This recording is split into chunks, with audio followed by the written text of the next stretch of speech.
Bismillah, walhamdulillah, wassalatu wassalamu ala rasulillah wa ba'd. Another quick reminder. I was dealing with some patients this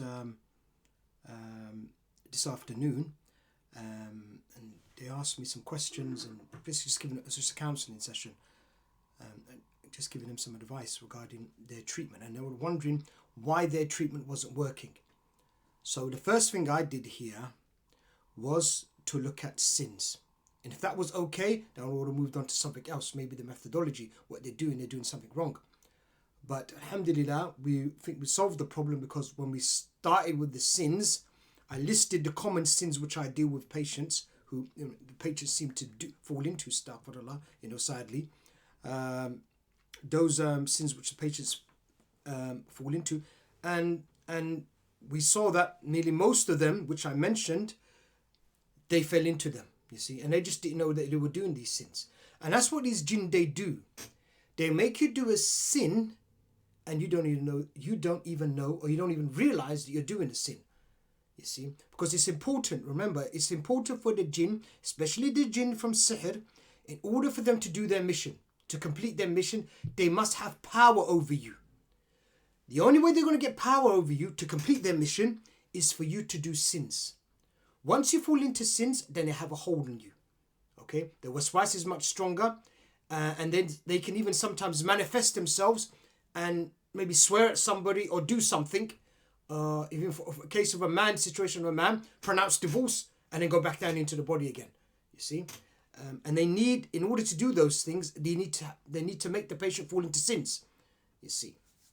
And the sins which they love the most are those sins which maybe there's a difference of opinion on. Many people are doing them. Nobody realizes it's a sin, So those kind of sins, that's what they try to make the people fall into.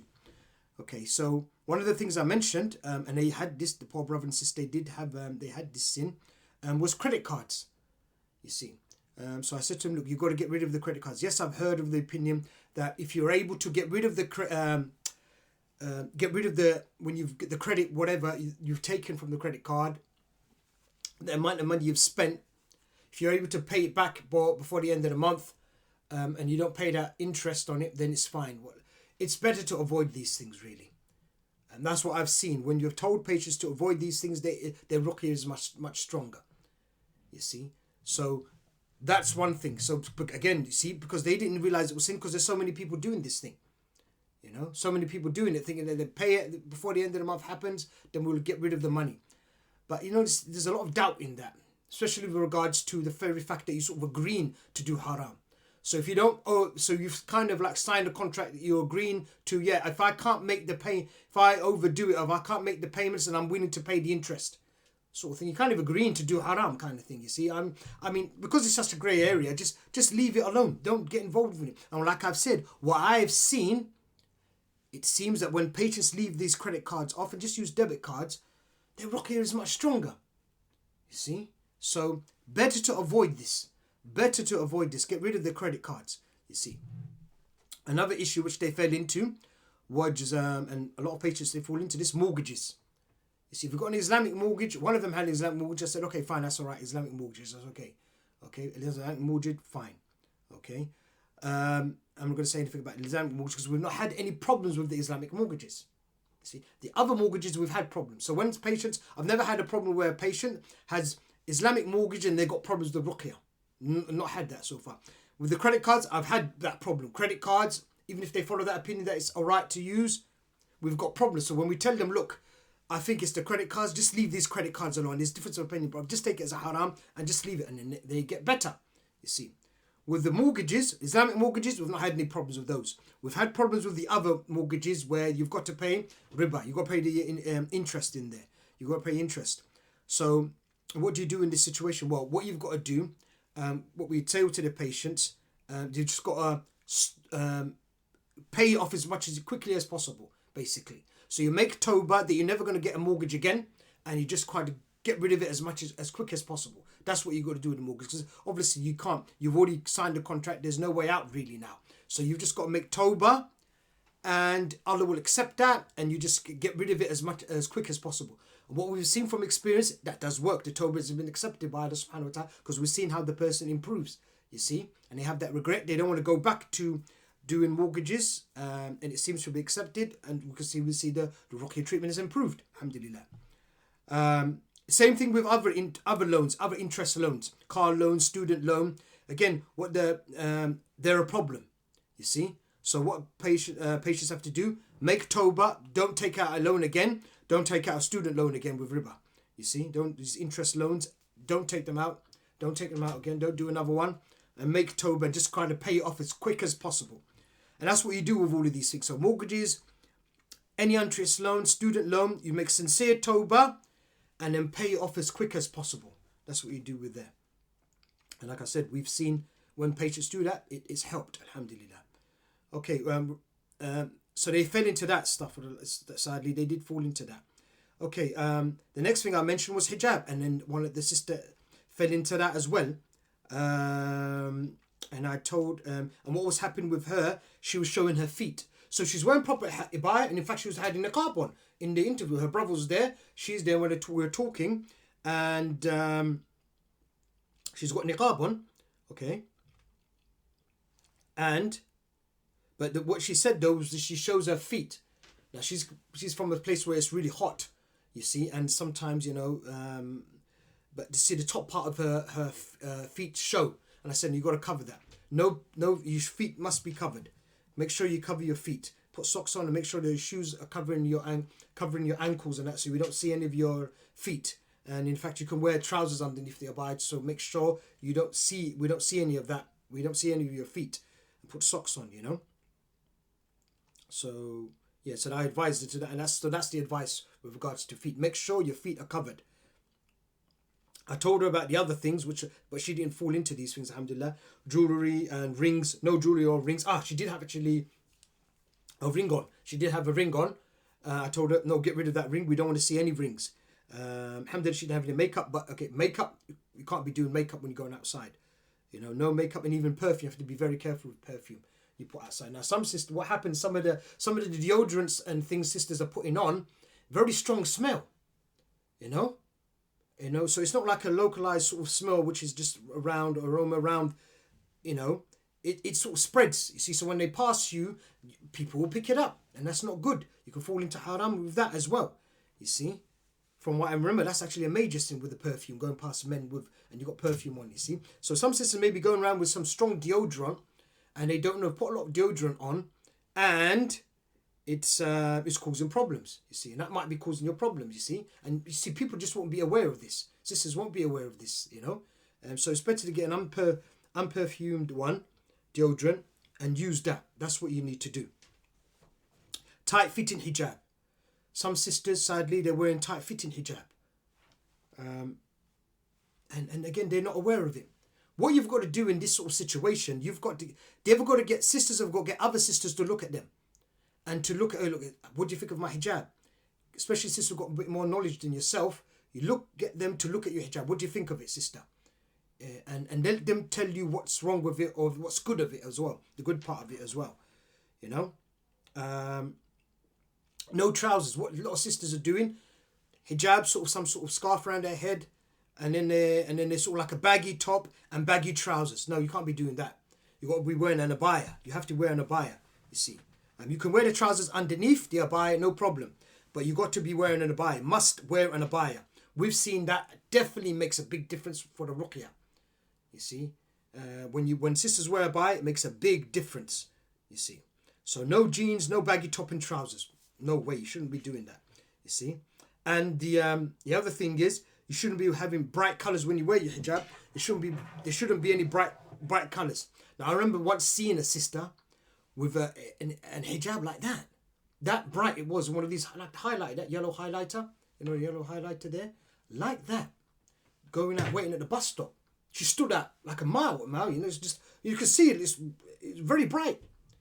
You see? So you can't be wearing that. Don't be wearing things like that. Keep away from wearing hijab like that.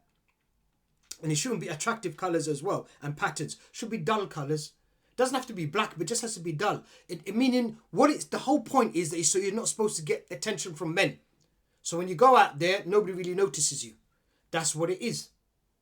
You see, that's what you're going for. You see, again, if the sisters have got a problem with that and trying to work out what is good and what's not good, then you need to talk to other sisters.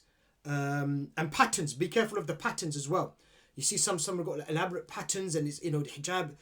You have to be careful about that as well. You see, so best thing to do here: talk to other sisters who you trust. Ask them about your hijab and let them give you feedback regarding that issue. Right, that's the hijab. Right, for the men, what I've noticed is the beard, trimming the beard, shaping the beard. Leave it alone. Just let the thing grow. Let it grow, and when it becomes more than a fist length, then you can you can trim that underneath there. But just let it grow. You see, just let the beard grow. This one is, that itself could be the thing which causes the jinn to manifest and talk and stuff. And I recently had a patient where that seems to be the problem which has caused the patient maybe to go to hospital. You see, because of trimming the beard. You see, so trimming the beard is important. It's important to keep away from. You mustn't do it. Let the beard grow. I remember I was dealing with a doctor in Qatar. I think I've said it in one of my other talks, one of the talks I did. And I came to do the hijama treatment on him. A doctor from Pakistan. And so we get ready to do it. Okay. And then as soon as I tried to do the cuts and try to doing it, he's just moving around and the jinn's manifesting. Making a lot of noise. It's the jinn. Obviously, it's the jinn. I can tell it's the jinn. Making noise. And a lot of hand movements and movements, is a lot of movements. And then I said, you can't do this. And I sort of stopped and I said to the doctor, look, you can't be doing this, man. We can't be doing this. So we went through all of the sins. We went through everything. I couldn't find anything. And then I said, I don't know what the problem is. And I just looked at him and said, okay, the beard. You always shave? He said, yeah, I'm always shaving. So just leave that alone. And I'll come back in 2 weeks' time. Maybe it's that. I didn't know at that point. I didn't know how important keeping the beard was. So I didn't know how much it would affect patients. You see, so I told him, look, I'm gonna come back in 2 weeks' time. What you do in that meantime, you make tawbah for the beard, okay, and I'll come back in 2 weeks' time. We'll see how you are. Just let it grow. So I came back in 2 weeks' time. Obviously, the beard has not grown much. It's a bit of like a stubble sort of thing. And I do the process again, doing the cuts and doing everything like that, and absolutely nothing from the jinn. He didn't have any. There was no even movements. There were no movements, absolutely no movements. And I remember him while I'm doing the cuts. I remember him turning around, looking at me like that, looking at me like that, shocked, as I'm doing it. And I just try to ignore him because I'm reading Ruqya at the same time. I'm just ignoring it. He's looking at me like that. He was just shocked. And then after I finished, he said, Said, what happened there? I said, is that the only thing you've done? Is just stop that, is that beard, isn't it? He said, yeah, that's the only thing I've done, Said. I said, there you go, Just leave that beard alone, you see? So it is important to just leave the beard alone. That might be the problem which is causing you the issue. Like I said, these jinns, they love getting things which are like, there is difference of opinion on, issues. That's what they like to get people on, you see. Some difference of opinion on how you can do it. What can you do? You're in a situation here. You got no money. You got to take that credit card. I've just remembered something now as well. Now, sorry to mention. I'm going to mention this, but I'm going to mention it. Masturbation. I remember patients doing that. I remember one patient said, "Well, I thought it was all right. You've got all these people saying it's okay on the internet, isn't it?" I said, "Yeah, but it's no good. That's what it is. It's a big problem, especially if you've got these ashik jinn inside you. You got to keep away from them. You got sisters and brothers actually falling into that. Well, we're not married. What are we going to do? Well, fast. That's what you're supposed to do. Fast. That's what we're supposed to do. You see, So that's what the jinns, they do. They play around with find things which are you're doing because they want you to keep doing this sin. They need to, and they don't want you to realize that you're sinning. So they choose something where there is difference of opinion like that. Get that sin, get you to do that sin, and then they just keep doing it. So you just keep falling into it, you see. I just remembered something else now, nasheeds. Now there are some nasheeds where it's just like what you call a cappella, just like It's just I think that's the term. Where you just it's just a voice. No, there's no beats. There's nothing. It's just the human voice, and maybe some echo, and that's it of the human voice. That's it. There's nothing else. That's fine. That's fine. If it's obviously this Islamic nasheed, that's it. You see, there are a lot of nasheeds which are well known from the days back in the days in the 80s when the Afghanistan jihad and the Bosnia jihad. There's a lot of nice nasheeds from there. That's no problem. You see, but what we have now is we've got things with music in there, and then you've got these sort of nasheeds, which I've heard once or twice, some brother playing them, or I heard it in a shop or somewhere, where you got somebody's trying to, like, I don't know what you call that. What is the term? Is it beatbox or something like this? Boom, boom. They're trying to do some sort of music with their voice, or their, you know. I think that's what it's called, beatbox, isn't it? They're trying to make musical instrument, turn their voice into some sort of musical instrument, you see. So you got bass, one brother doing boom, boom, sort of like bass, and another one doing some sort of, some other thing, and then you got the guy on the vocals doing something, you see. So, I mean, just keep away from these sort of things. There's no need to listen to. You got Quran, and we've got those proper nasheeds, which don't use anything, just the voice. That's what we want to listen to. You know, you don't want to be listening to those things, because you might, I don't know, I don't even know what the hukum is on those kind of things, you see. Trying to sort of like imitate sort of music, or musical instruments, you see. I don't know what the hukum is on that. But what I would say to patient is, keep away from it. Just keep away from it, because that might lead you to these other ones, nasheeds, which have got music. I've heard it. They're singing Islamic sort of song, but they've got music and guitar and you know, piano and all that in the background. You see, you don't want any of that. So keep away from it. That's the best thing to do. When you're ill, the rule is anything you've got doubt for, just drop it. You can't afford to be taking risks here. You've got jinn inside you. You know, just like this poor brother maybe who took the risk with trimming the beard, end up in a mental hospital. You don't want to be doing these sort of things. Avoid it. There's something sort of difference of opinion. Just don't go down that road. You see, don't go down that road. You see, unless you are 100% sure of it. Obviously, if you've got a lot of knowledge and you've studied a particular issue, you studied with the students of knowledge and the sheikhs, and they've given you evidences and stuff like that, fine. Okay? You got to be really careful that you don't follow your desires and stuff here, you see. But because you've got jinn and that, it's going to be very difficult, you see. So you have to be really sincere when you're doing certain things, you see. The best rule I just say to patients is, look, anything which got difference of opinion, or just avoid it.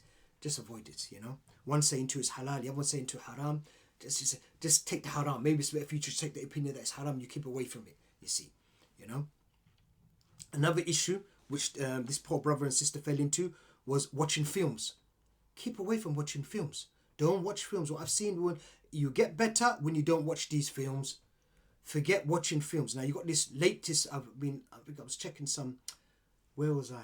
Something on Facebook or something like where I was checking something and people talking about this new Superman film. Oh, it's something it's similar to the situation in Gaza. I said, forget this. Don't go down that road and watch this film. That doesn't mean that you have to watch this thing. Don't watch films. Keep away from films. You see, there's no need to. What I've seen from experience, don't watch films. That's all I can say here. I've seen people getting sihired through films. You see, you get sihired from films. Yep. And then we've done that diagnosis because we wonder when brothers getting affected. What happened to you? Yeah, I got affected as soon as I finished watching that film. You went to the cinema and watched a particular film. Okay, came back, did the diagnosis. The sihr is from the film itself. It wasn't something to do with that, because I checked. Is it to do with where he sat down? Because that's what I was thinking first of all. Maybe he sat on something and that gave him the sihr. Or he touched something in the cinema or something like this.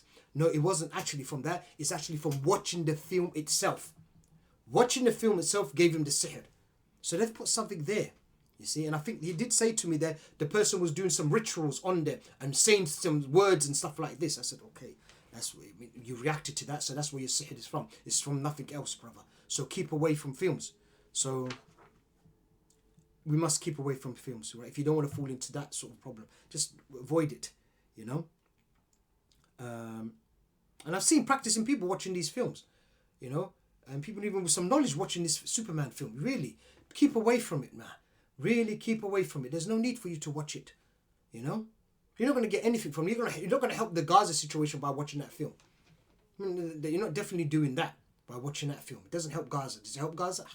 I mean, I don't know how you're gonna argue that point. That helps me watching this film. It's gonna help me. It's gonna help Gaza. The problem we're having, the issues we're having in Gaza. That's not doing anything for us. Subhanallah, that film.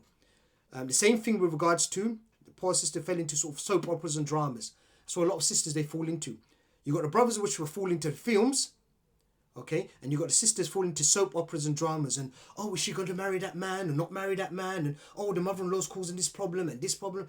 They dramas, get rid of them. Don't watch them. Do not watch those TV series and dramas. Okay, and soap operas. Okay, so you've got sisters who have problems with the soap operas and dramas, and you've got the brothers who've got a problem with the films and these sort of TV series, which are like mini films. Only recently, I think I was checking iPlayer for a documentary or something, and I realised, what's this? This is a Superman TV series. I didn't know that. I didn't know it had the TV series of Superman. I didn't know this. I thought it was just films, but it's actually a TV series for Superman, and I think it's been going on for some time. Those sort of things, those sort of TV series, keep away from them. You don't need them. All of those sort of TV series, they're just basically mini films. Going to cause you a lot of problems. Keep away from them. You do not need to watch TV series. You see. Another issue which we brought up, alhamdulillah, they fell into this, but the brother and the sister got out of it afterwards, cutting off from family relatives or family members. You know, the hadith is quite clear. I think it's in Bukhari and Muslim. Whoever wants to live a long life and have ample provisions, then don't cut your family ties. Don't cut your family ties, basically. So keep away. Or as the Nabi Sallallahu Alaihi Wasallam said. So keep away from breaking family ties, because that's going to affect your Ruqya treatment. It's going to affect, because it's a major sin. It's going to affect your Ruqya treatment.